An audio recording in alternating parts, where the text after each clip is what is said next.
सामान्यतः जनरली हम लोग प्रॉपर नाउन के साथ ए और एन या किसी भी आर्टिकल का यूज नहीं करते, लेकिन अगर किसी भी प्रॉपर नाउन के साथ हम लोगों को आर्टिकल का यूज मिल जाता है, यानी ए और एन का यूज मिल जाता है, तो वहां पे उस प्रॉपर नाउन के जो व्यक्ति होगा उस व्यक्ति के बारे में नहीं बात कर रही होगी, बल्कि उसके अंदर के गुणों के बारे में बात कर रहे होंगे। जैसे कहा गया ही इज अ हिटलर, तो यहाँ पे अ हिटलर नहीं, हिटलर दोबारा नहीं आया, बल्कि हिटलर के अंदर के जो गुण है वो उसके अंदर आ गया, यानी ही इज अ हिटलर, वो हिटलर के समान ही व्यवहार करता है। हेलो स्टूडेंट्स, आ गया हूं अपनी नई क्लास लेकर, और आज की क्लास मेरी आर्टिकल पे आधारित है। आर्टिकल जिसके बारे में मैंने एक वीडियो लेक्चर आपको पहले ही दे रखा है, जिसमें मैंने बताया कि आर्टिकल के यूज कहाँ होते हैं, आर्टिकल क्या होते हैं और आर्टिकल कितनी फॉर्म में यूज किया जाता है। आज का मेरा वीडियो लेक्चर ए एन के प्रयोग पे आधारित है, और यदि आज का वीडियो लेक्चर आपने पूरा देख लिया तो ये मैं गारंटी देता हूं कि आप कभी भी ए और एन के प्रयोग में उलझेंगे नहीं। और यदि आप बोर्ड परीक्षा की तैयारी कर रहे हैं तो आर्टिकल एक बहुत ही इंपॉर्टेंट टॉपिक है। पूरा जानने के लिए वीडियो में आखिरी तक बने रहिएगा, और चैनल को सब्सक्राइब नहीं किया है तो अभी सब्सक्राइब कर लीजिए। ज्यादा देर न करते हुए चलिए चलते अपनी क्लास की तरफ, देखते हैं आर्टिकल जो ए एन का प्रयोग है उसका प्रयोग किस प्रकार से कहां कहां पर किया जाता है।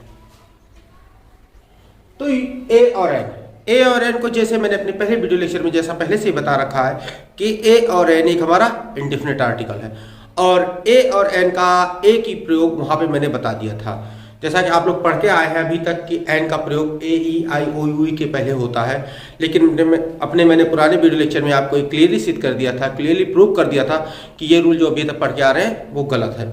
जिन्होंने अभी तक मेरा वीडियो लेक्चर नहीं देखा है वो जाके देख सकते हैं। इस वीडियो के अंत में मैं उस वीडियो लेक्चर के को लिंक कर दूंगा, जहां से जाकर आप उसे देख सकते हैं। तो अभी आप इतना जान लीजिए कि ए और एन का जो प्रयोग अभी तक आप पढ़ के आए हैं बहुत ही कम पढ़ के आए हैं। आज मैं इस वीडियो में आपको बहुत विस्तार से बताने वाला हूं कि ए और एन का प्रयोग कहां कहां किया जाता है। तो पहले नियमानुसार होता है कि ए और एन का use singular countable noun. Singular countable noun किसे कहते हैं हम लोग? सिंगुलर काउंटेबल नाउन हम लोग कॉमन नाउन को कहते हैं और कलेक्टिव नाउन को कहते हैं, और ये सेंटेंस में वही प्रयोग किया जाता है जहां पर पहली बार सेंटेंस में ये शब्द आए होंगे। अब आर्टिकल का यूज मैंने आपको अपने पुराने वीडियो लेक्चर में बता रखा है कि आर्टिकल हमेशा नाउन से पहले यूज किए जाते हैं, तो यहाँ भी ए और एन का यूज जो होगा सिंगुलर काउंटेबल नाउन से पहले किया जाएगा। क्लियर? और वो जो सिंगुलर काउंटेबल नाउन होंगे उनकी कोई विशेष महत्व नहीं होता होगा। जैसे यहाँ देखिए एग्जाम्पल ले लिया हमने कि आई हैव ए काउ, कोई विशेष महत्व नहीं है काउ का, तो यहाँ पे देखिए कि आई हैव ए काउ या आई सा an army of ants. Clear? उम्मीद है पहला नियम आपको समझ में आ चुका होगा कि पहले नियम के अंतर्गत ए और एन का यूज हम लोग सिंगुलर काउंटेबल नाउन के पहले करते हैं। तो अगले नियम अनुसार था ए और एन का यूज पूरी जाति का बोध कराने के लिए होता है, यानी एक किसी भी जो सिंगुलर काउंटेबल नाउन के पहले अगर ए और एन का यूज कर दिया गया तो ये समझ लीजिए कि वहां पर हमको पूरी जाति का बोध कराना होगा। जैसे एग्जाम्पल ले लिया कि a book is useful, a book is useful, यानी कि अ बुक जो लिखा हुआ है ये बुक की पूरी जाति का बोध कराने के लिए होता है। जैसे यहां एक एग्जांपल लिया हमने कि a horse is an animal. यहां पे देख लीजिए कि अ हॉर्स और एन एक ही सेंटेंस में ए और एन दोनों का यूज किया गया है, तो यहां अ हॉर्स जो है, ए हॉर्स जो है ये हमें पूरी जाति का बोध करा रहा है, पूरी जाति का बोध करा रहा है, और ये भी एन एनिमल भी पूरी जाति का ही बोध करा रहा है। अर्थात घोड़ा एक पशु है, एक जानवर है, तो यहाँ घोड़े की जाति भी पूरी बोध हो रही है और यहाँ जानवरों की भी पूरी जाति का बोध कराया जा रहा है। क्लियर? तो अगले नियमानुसार देखते हैं वन या एनी, यानी एक या कोई, इसके अर्थ में भी ए और एन का यूज होता है। जैसे एग्जांपल लिया हमने कि देयर वॉज अ किंग, कोई राजा था या एक राजा था, तो यहां वन एनी की जगह पे भी ए और एन का हमें यूज देखने को मिलता है। जैसे हियर इज अ बेगर, यहां पे एक भिखारी था या एक भिखारी था, यहां पे आप देख सकते हैं कि हियर इज अ बेगर, यहां पे एक भिखारी था। क्लियर? उम्मीद है कि ये रूल आपको समझ में आ गए होंगे। तो चलिए इन्हें नोट कर लीजिए और फिर हम इसके आगे बढ़ के और रूलों को देखते हैं। अब अगले रूल के अंतर्गत आता है प्रोफेशन वाले शब्द, मतलब ऐसे शब्द जो किसी के पेशे को दर्शा रहे हो, किसी के कार्य को दर्शा रहे हो, उन शब्दों के साथ, या फिर नाउन कॉम्प्लीमेंट, जो नाउन कॉम्प्लीमेंट हो, कैसे नाउन कॉम्प्लीमेंट जो प्रोफेशन को भी दर्शा रहे हो, उनके साथ हमें ए और एन का यूज देखने को मिलता है। कैसे मिलता है ये देख लीजिए। जैसे कहा गया कि ही इज अ सिंगर, वो एक गायक है। ही इज अ सिंगर, यहां देखिए अ का यूज हमें सिंगर के साथ मिल रहा है, अर्थात सिंगर यहां पे प्रोफेशन बता रहा है। क्लियर। जैसे अब कहा गया कि शी इज अ इंजीनियर,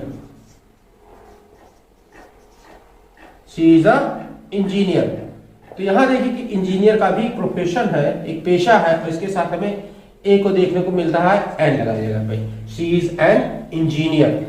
तो यहाँ पे देखिए कि आपको ये क्लियर हो गया होगा कि प्रोफेशन दिखाना होगा या नाउन कॉम्प्लीमेंट होगा तो वहां पे हमें ए और एन का यूज देखने को मिलेगा। क्लियर।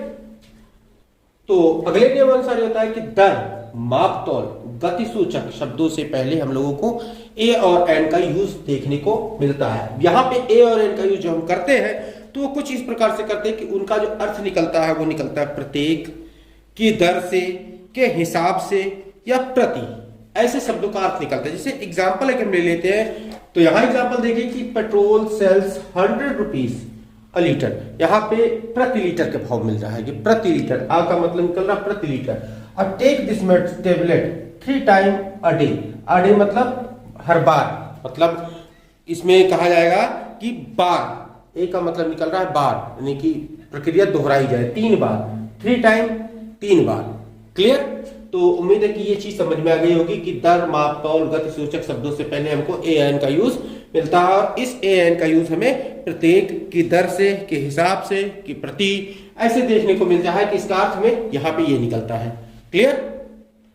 तो अगले नियमानुसार ये होता है कि कुछ संख्यात्मक पदों या गिनती सूचक शब्दों के पहले हम लोगों को ए और एन का यूज देखने को मिलता है। संख्यात्मक पद मतलब न्यूमेरल एक्सप्रेशन जो होते हैं, जैसे अडोजन हो गया या 1000 हो गया, या फिर हो गया हमारे पास किलो हो गया, कपल हो गया, तो संख्यात्मक पद ये हो जाएंगे। ये गिनती सूचक 3rd, 4th, 5th, 6th जो गिनती सूचक शब्द होते हैं, इनके पहले हम लोगों को ए और एन का यूज देखने को मिलता है।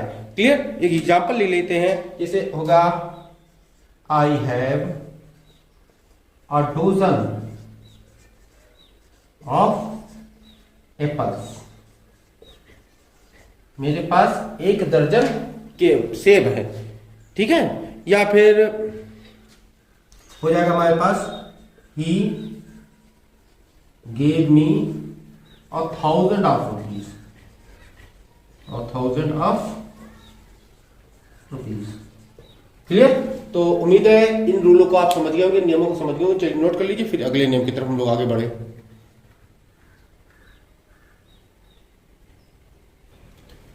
तो अगले नियम अनुसार हमें देखते हैं कि सामान्यतः जनरली हम लोग प्रॉपर नाउन के साथ ए और एन या किसी भी आर्टिकल का यूज नहीं करते, लेकिन अगर किसी भी प्रॉपर नाउन के साथ हम लोगों को आर्टिकल का यूज मिल जाता है, यानी ए और एन का यूज मिल जाता है, तो वहां पे उस प्रॉपर नाउन के जो व्यक्ति होगा उस व्यक्ति के बारे में नहीं बात कर रही होगी, बल्कि उसके अंदर के गुणों के बारे में बात कर रहे होंगे।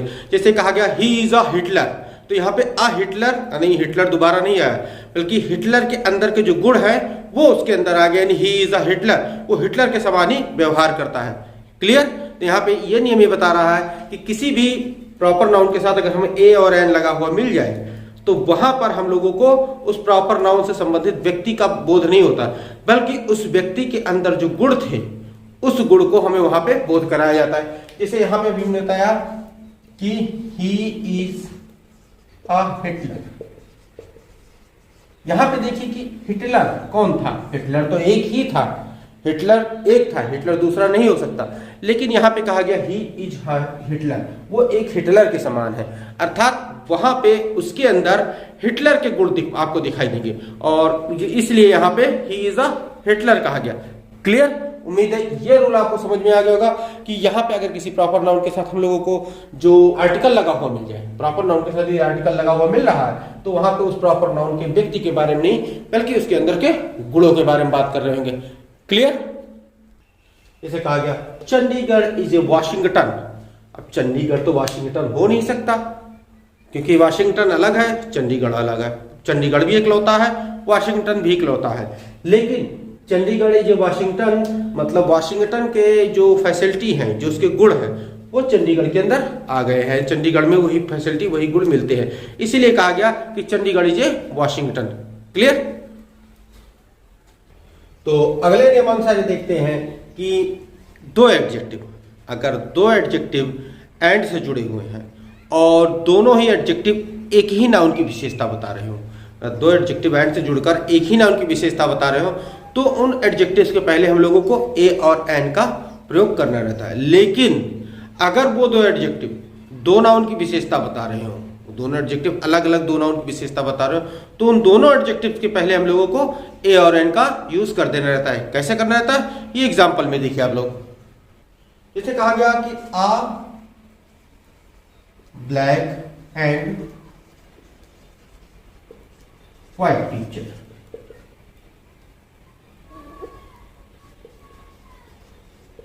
एक ऐसी फोटो है जो काली और सफेद में, ब्लैक एंड व्हाइट पिक्चर, जिसमें रंग जो है काले और सफेद है। तो एक ऐसी फोटो जिसके रंग काले और सफेद है, आप ब्लैक एंड व्हाइट पिक्चर, इसमें पिक्चर की विशेषता ब्लैक और व्हाइट दोनों बता रहे हैं।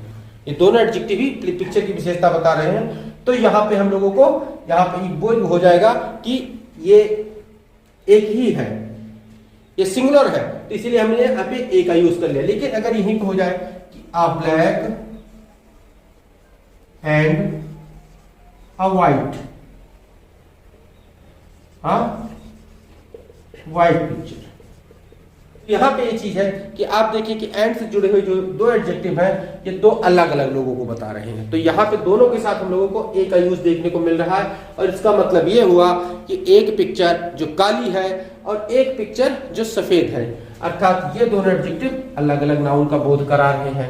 यानी दोनों के साथ अगर हमने ए का यूज कर लिया दोनों एडजेक्टिव के साथ, तो समझ लीजिए कि वहां पे दोनों अलग अलग नाउन का बोध कराने लगे। लेकिन अगर दोनों से पहले हमने एक सिंगुलर एडजेक्टिव आर्टिकल यूज कर दिया, तो समझ लीजिए दोनों एडजेक्टिव एक ही नाउन का बोध करा रहे हैं। क्लियर? उम्मीद है कि ये रूल आपको समझ में आ गया होगा। तो चलिए इसे नोट कर लीजिए और फिर इसके हम आगे बढ़ते हैं।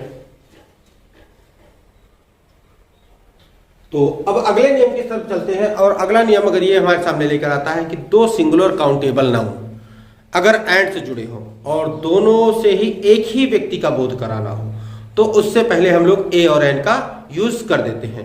लेकिन अगर उन दोनों सिंगुलर काउंटेबल नाउन से अलग अलग दो व्यक्तियों का बोध कराना हो, तो उन दोनों सिंगुलर काउंटेबल नाउन के साथ हम लोग अलग अलग ए और एन का यूज करते हैं। जैसे देख लीजिए कि कहा गया कि आ पोएट एंड सिंगर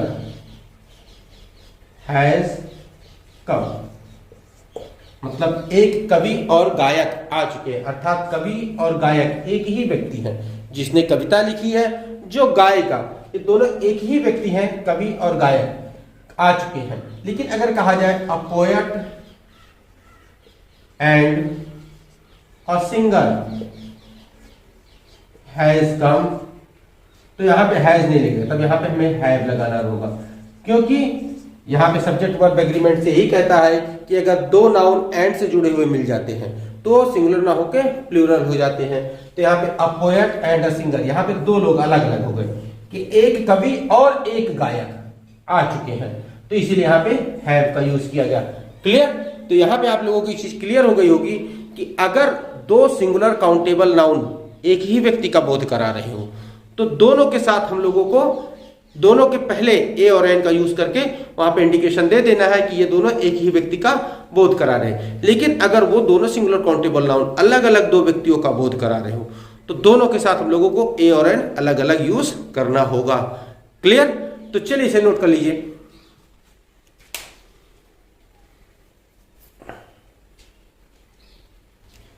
तो अब हम आ जाते हैं अपने अगले रूल की तरफ, जो कि आखिरी रूल समझ लीजिए यही होता है, या फिर इसके आगे। तो यहाँ पे हम लोगों को, मैं आपको ये बताना चाहता हूँ कि कहाँ पर ए का यूज होता है, कहाँ पर एन का यूज होता है। तो जितने भी लोगों ने मेरे पहले वीडियो लेक्चर जो आर्टिकल के ऊपर मैंने दिया था, वो तो तुरंत बता देंगे कि ए का यूज कहाँ किया जाता है, एन का यूज कहाँ किया जाता है। लेकिन जो ये मेरा वीडियो पहली बार देख रहे हैं, उनके लिए मैं बताना चाहूंगा कि उनके माइंड में एक ही चल रही होगी कि एन का यूज हम लोगों को ए ई, आई, ओ और यू, इन्हीं लेटर्स के साथ करना रहता है। लेकिन ये आप जान लीजिए कि ये रूल सही नहीं कहा जा सकता, गलत है, लेकिन कुछ हद तक गलत है रूल और कुछ हद तक ये रूल सही भी है। कैसे सही है कैसे गलत है ये मैं आपको आज डिटेल में बताने वाला हूं।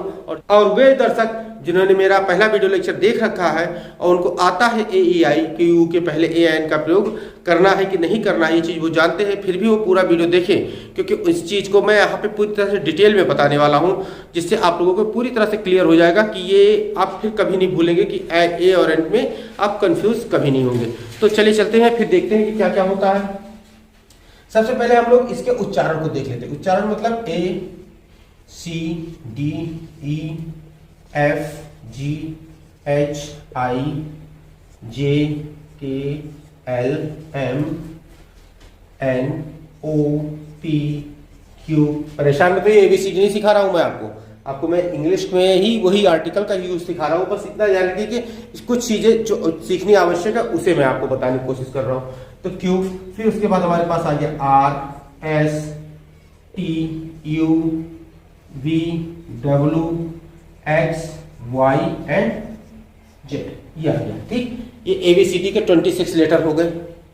ये चीज तो कहते हैं, ये लोग तो आप लोग कह रहे होंगे कि सब जानते हैं कि 26 लेटर हो गए, लेकिन ये चीज देख लीजिए, इसको उच्चारण करते हैं ए, वाई और जेड। ये हमने इसके हिंदी में भी उच्चारण लिख दिया। अब इसको लिखने का मेरा उद्देश्य क्या है ये जान लीजिए। इसमें देखिए कि जो उच्चारण हो रहे हैं वो देखिए ए बी सी, ये यहाँ देख लीजिए। तो यहाँ पे आपको ये चीज देखनी है कि इसके जो उच्चारण हो वो उच्चारण हमें हिंदी वर्णमाला में मिलने चाहिए, अर्थात आ से आहा तक, आ से आहा तक। अगर उच्चारण आ रहा है किसी भी लेटर का हिंदी में आ से आहा के बीच में, तो वहां पे हम लोग एन का यूज करेंगे।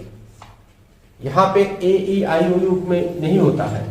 हिंदी का उच्चारण आपको देखना रहेगा। हिंदी के उच्चारण में जिनका भी उच्चारण आ से आहा के बीच में आ रहा है वहां पर हम लोग एन का यूज करेंगे। लेकिन जिनका उच्चारण हमको आ का से ज्ञा के बीच में मिल रहा है, का से ज्ञा के बीच में, उनके साथ हम लोग ए का यूज करेंगे। उसीलिए मैंने ये पूरी एबीसीडी अल्फाबेट पूरा लिख दिया है कि आप देख लीजिए कि कौन सा उच्चारण कहाँ जा रहा है। आप गौर कर लेंगे तो ये आ जाएगा आपको समझ में, ज्यादा कोई कठिन बात नहीं है। बस इतना ध्यान रखना है कि आ से आहा के बीच में जिनका उच्चारण जा रहा है उनके साथ हम लोगों को एन का यूज करना है, और का से ज्ञा के बीच में जिनका उच्चारण जा रहा है उनके साथ हमको ए का यूज करना है। अब हम आगे बढ़े और देखते हैं कैसे कैसे ए और एन का यूज करते हैं हम लोग। तो अब यहां मैंने देखिए कि आ से आहा और का से ज्ञा, ये दो सेट अलग अलग कर दिए हैं। अब इसको आप लोगों को हमेशा माइंड में रखना है कि क्या लिखना है। जैसे यहां पे हमने दे दिया आपको कि अम्ब्रेला। अब इसको हम लोग ए लगाएंगे कि एन लगाएंगे, तो पहले इसका हिंदी उच्चारण लिख लेते हैं कि अम्ब्रेला। तो देखिए छोटा आ, यानी आ इसका उच्चारण में आया है यहां पे, तो अर्थात इसके साथ हम लोग एन का यूज कर लेंगे। ठीक है, या फिर अगर कह दिया गया, इसको अगर कैसे लिखेंगे हम लोग, तो इसे लिखेंगे आवर। ठीक है, तो देखिए आ आया, तो इसके साथ हम लोग एन का यूज कर देंगे। ठीक है, या फिर हमने लिख दिया ये, तो यह हो गया हमारे पास ऑनर। ऑनर यानी एच यहां पे साइलेंट है, ऑनर हो गया, तो अर्थात इसके साथ हम लोग एन का यूज कर देंगे। ठीक है, या फिर यहां पे लिख दिया हमने हर्मिट, तो किसका आ जाएगा, ये उच्चारण है हर्मिट, ये हा यानी यहां चला गया, और यहां चला गया तो इसके साथ हम लोग ए का यूज करेंगे। ठीक, या फिर हमने लिख दिया ये कैमल, तो क्या हो जाएगा कैमल। तो कैमल को देखिए का से उच्चारण इसका जा रहा है, यानी इसके बीच में जा रहा है, तो इसके साथ हम लोग ए का यूज करेंगे। ठीक है, आया भले यहाँ पे देख लीजिए कि आया भले एच से है, ये साइलेंट है, लेकिन इसका उच्चारण हम लोगों को देख लीजिए ये हिंदी वर्णमाला के वॉवेल में, अर्थात हिंदी वर्णमाला के स्वर में जा रहा है, इसीलिए यहाँ पे हम इसे एन का करेंगे। ठीक, तो यहां देख लीजिए कुछ ऐसे वर्ड्स हमारे सामने आ रहे हैं जो स्टार्ट, इनका जो स्टार्टिंग लेटर है ये भी वॉवेल है, और इनका प्रोनाउंसिएशन है ये भी वॉवेल है, तो इनके साथ हम लोगों को एन का प्रयोग करना रहेगा। जैसे यहां पे हो गया इंडियन, यहाँ पे देखिए कि इसका जो प्रोनाउंसिएशन उच्चारण है ये भी वॉवेल में ही जा रहा है, इसका स्टार्टिंग लेटर भी वॉवेल में है, तो इसलिए हम लोग एन का यूज करेंगे। या फिर आ गया आइडिया, तो आइडिया ये भी वॉवेल में इसका उच्चारण जा रहा है, प्रोनाउंसिएशन भी इसका वॉवेल में है और इसका फर्स्ट लेटर भी वॉवेल में है, इसको भी एल लिखेंगे। कुछ ऐसे लेटर आपको मिल जाएंगे, जैसे एप्पल, एप्पल, तो देखिए ए ये वॉवेल है, यहाँ पे एन लगाया, या ऑक्स, ऑक्स, देखिए वॉवेल है, तो यहाँ पे एन का यूज किया। ठीक, यानी कि कुछ ऐसे वर्ड्स आपको मिल जाएंगे, नहीं कि सारे वर्ड आपको वॉवेल से स्टार्ट मिले और उसमें आप सब में ए लगाते चले, नहीं।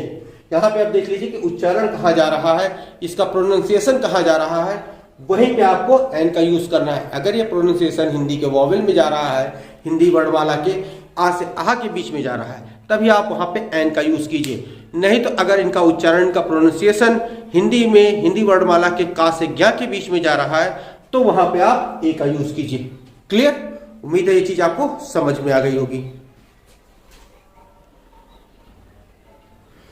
तो यहां देखिए ये चीज मैंने आपके लिए लिख दी है कि अगर किसी शब्द का उच्चारण हिंदी वर्णमाला के स्वर समूह से हो रहा हो तो उसके पहले एन का प्रयोग होगा, चाहे वह शब्द इंग्लिश के कॉन्सोनेंट से ही क्यों न स्टार्ट हो। ठीक, और यदि शब्द का उच्चारण हिंदी वर्णमाला के व्यंजन समूह से हो रहा है तो उसके पहले हम लोगों को ए का प्रयोग करना होगा, चाहे वो शब्द इंग्लिश के वॉवेल से ही क्यों ना स्टार्ट हो। क्लियर? उम्मीद है अब ये चीज आपको नहीं भूलने वाली, तो चलिए इसे नोट कर लीजिए। तो एक छोटा सा रूल बचा है, चलिए उसे भी लिख लेते हैं। छोटा सा रूल क्या है कि यदि किसी सेंटेंस में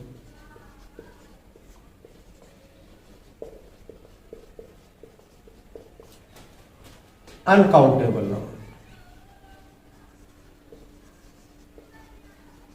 अनकाउंटेबल नाउन क्या होते हैं? जिनकी तौल या माप की जा सके, जिन्हें नापा जा सके, तौला जा सके, वही सारे हमारे अनकाउंटेबल नाउन होते हैं। तो अनकाउंटेबल नाउन एक काउंटेबल नाउन की तरह प्रयोग हो रहा है,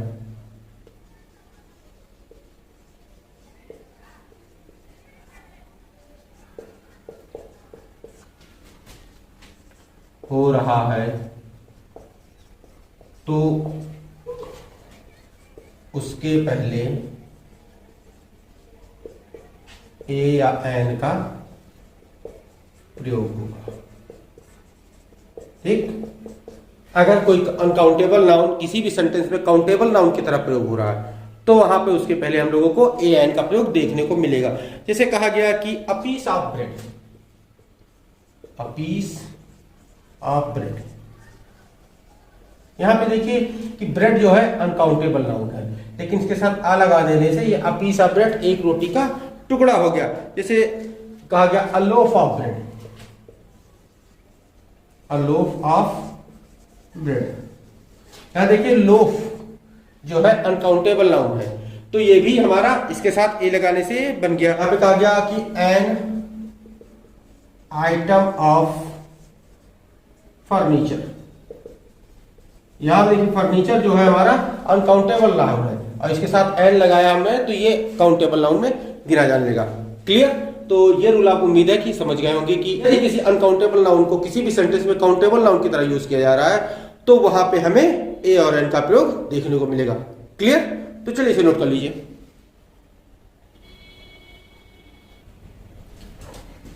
तो स्टूडेंट्स, इसी के साथ आज का वीडियो लेक्चर समाप्त किया जाता है। उम्मीद है इस वीडियो लेक्चर में मैंने जो आपको ए और एन का प्रयोग बताया है वो आपने ठीक से समझा होगा और अपनी कॉपी पर लिख भी लिया होगा। इससे आपको आपकी इंग्लिश ग्रामर में बहुत ही हेल्प होने वाली है। तो यदि आपको वीडियो अच्छा लगा हो और इस पे आपको कुछ भी सीख रखा हो तो वीडियो को लाइक कर दीजिए। भाई लाइक करते रहा कीजिए, जिससे कि मेरा भी मोटिवेशन बना रहता है और मैं भी अच्छे अच्छे कंटेंट आपके लिए लाता रहता हूँ।